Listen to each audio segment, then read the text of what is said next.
Okay, it's time to get these V-blocks. See a little flash rust on there? I gotta clean these up. They fit vertically, but they don't slide into the grooves front to back. They're about, I haven't measured, but by my eye, it looks like about a 1/16 of an inch or so. I gotta take off so they'll fit. I think this project here, I think whoever made these, I bought a toolbox. These came in the toolbox, and I think this was started in the probably in the early 70s, maybe even in the 60s. And they sat in a guy's toolbox for all these years. Never got finished. They still have bluing on here. So here's my plan.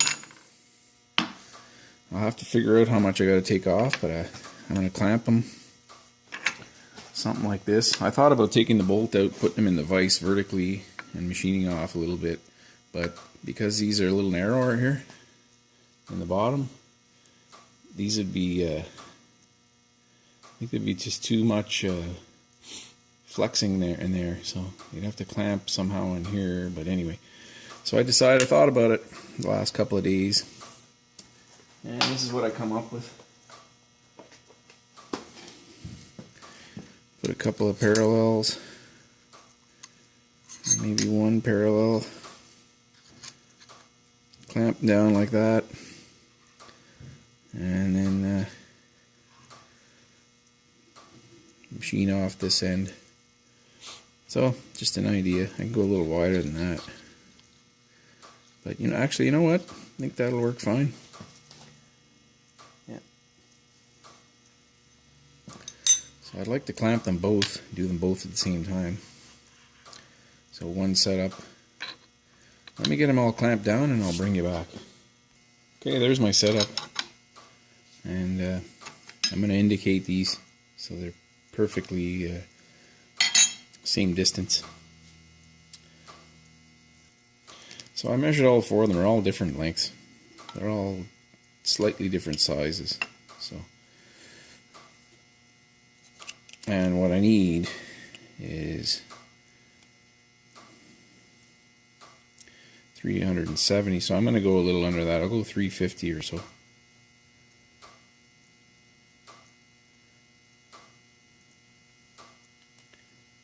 Should go, I can even go a little more, 355.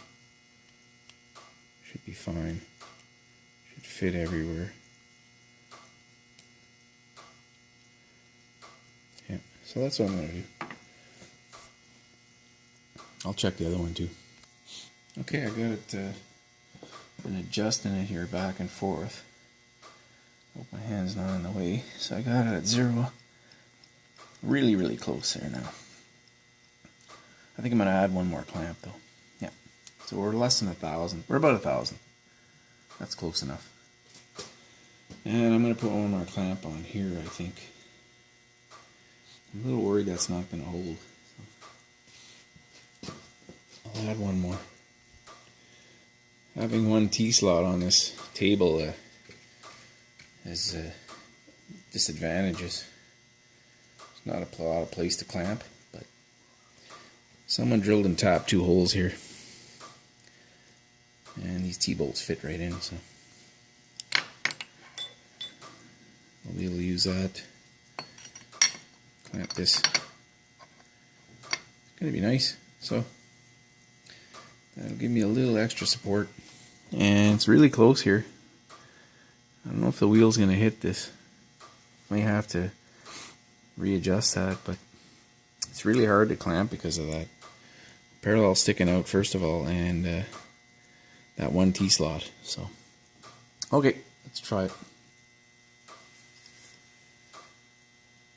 Okay. I'll get that indicator out of the way and let's give it a shot.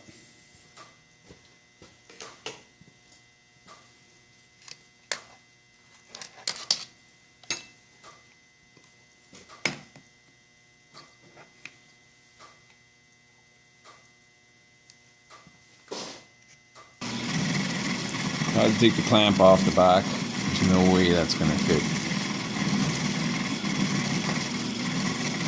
And there's like 0 clearance here. I may not be able to do the whole thing in this one pass here.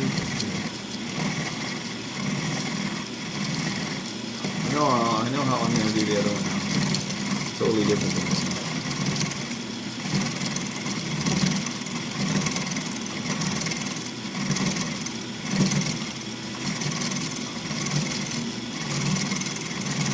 Anyway, looking good.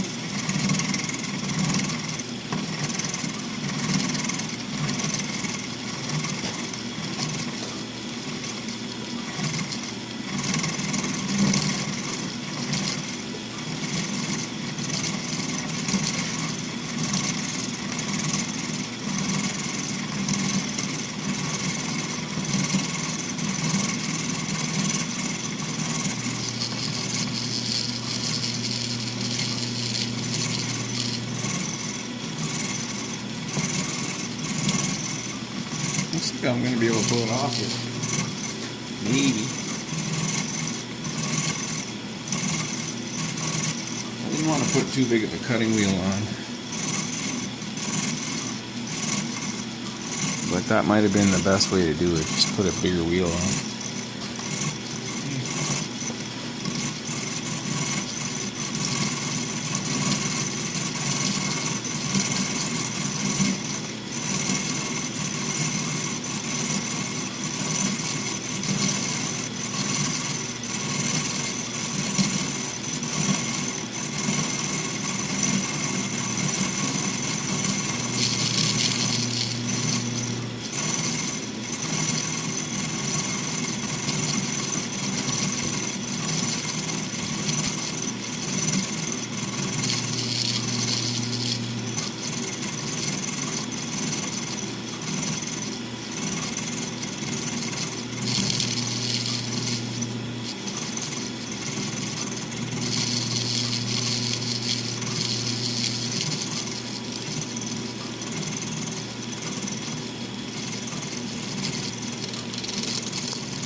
Okay. So we're at 395 roughly. Gotta go about 40,000 more. Both sides. Coming. One more pass.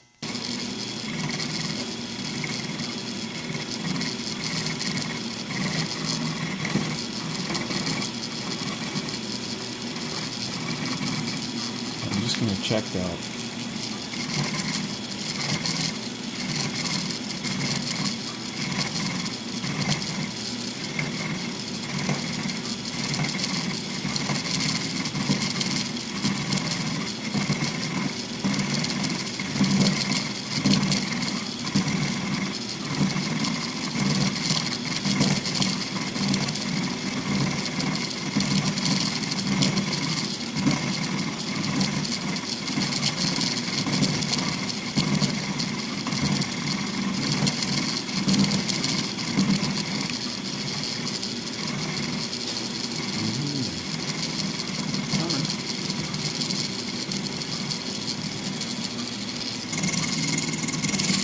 I think I went over a bit, but that's okay. I gotta be able to use this. Long enough that they've never been used, these clamps.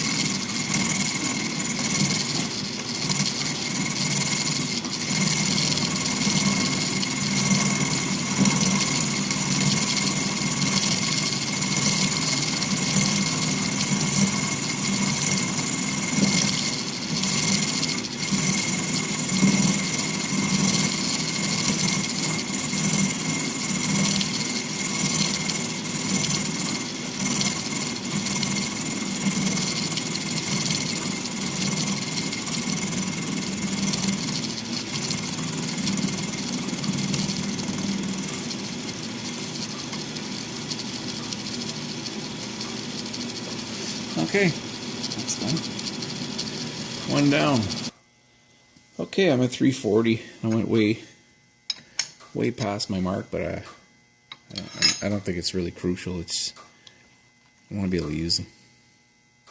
So I'm going to do the exact same setup for the other one. But let's try this thing out. See how it works. I'm going to go deburr it in the vise. And then we'll test it out. Okay. Proof is in the pudding. There we go. First time in I don't know how many years we can actually use these. And they have a little play, which is good. I think that's perfect. So I'll finally be able to use these. Someone will be able to use them for the first time, and I'm guessing these have been sitting around for 40 years. I think the machinist that owned this and that's made these, if you watch my video of Gerstner Toolbox, it's one of the first videos I put out, and there's some paperwork in there showing that he was either died and his toolbox was still at work, and it was sent home, sent to probably his son, I'm guessing son or daughter, and they probably had it in the basement for 40 years, and now I have it. So, alright, one more to do. This is how I did the other one. I put it parallel there until I got it close, and then I removed the parallel because it's just too much of a pain going back and forth with nothing in the middle. So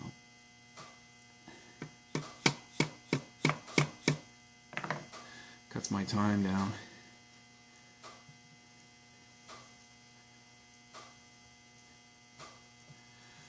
Okay, I'm getting it closer. Okay, I moved you around to this end. It's a bit better of a view. So once I get it close here, I'll zero it, and we'll move it down here. The parallel just kind of speeds up the process a little bit. I don't think it's a very accurate way to do it, so there we go. We're less than 3,000 off, 2.5.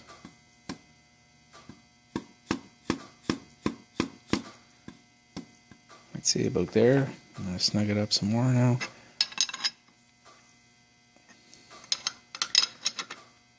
And we'll check it one last time. There's probably a better way of doing this than the way I'm doing it, but it's working for me. Yes. There we go, right on zero. Check it one more time. Anyway, it's fun to be able to use my tools. It's dead on. Yeah, we're dead on. Okay, let's do it. So that's about 415. I got to get it down to about, I brought the other one down to 340. So around there. So maybe I'll leave a little mark on there. That'll work. You know, when I bought my my lathe, the guy had this machine and he said he would throw it in. He didn't ask for any more money. He just said, take it if you want it. And I said, sure. I thought about it. I wasn't sure if I would do that. But I'm glad I took it now. So I'm getting some use. And it's 111 years old, but he told me that it was used to build prototype parts for the Avro Arrow. So there's a lot of history in this lathe and this milling machine. And whether that's true or not, I'm not sure. There's no way to verify that, but it'd be kind of cool if it did. Okay, I'm going to just snug it up one little bit more with the wrench here. I should have done that before I took the indicator away, but I don't think it's terribly crucial as long as it's pretty straight. There's nothing going against that surface. It's just going to leave some space in the groove. So that this could be crooked. Won't change anything. Just don't want it to come out of there while I'm going through it. Okay, let's do it. Okay, so here's what I'm going to try with this one. I'm just going to touch off here. Right about there. And I'm going to try my dial, using my dials, so I can get bang on. Let's see how close we are.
Okay, let's check it out.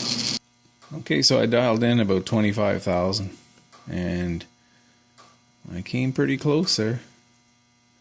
I'm at 393 or so, so I got to go about, I think I only took about 15,000 off there. So I'll dial in a little more this time. That light bulb above me is very yellow and I'm going to change it for a white one. That's why you're seeing a lot of golden color, kind of a yellowish. I don't like that bulb. It came with the light, so that's why it's up there. And those bulbs are about $25, $30 each, so I was kind of hoping it would burn out, then I can change it.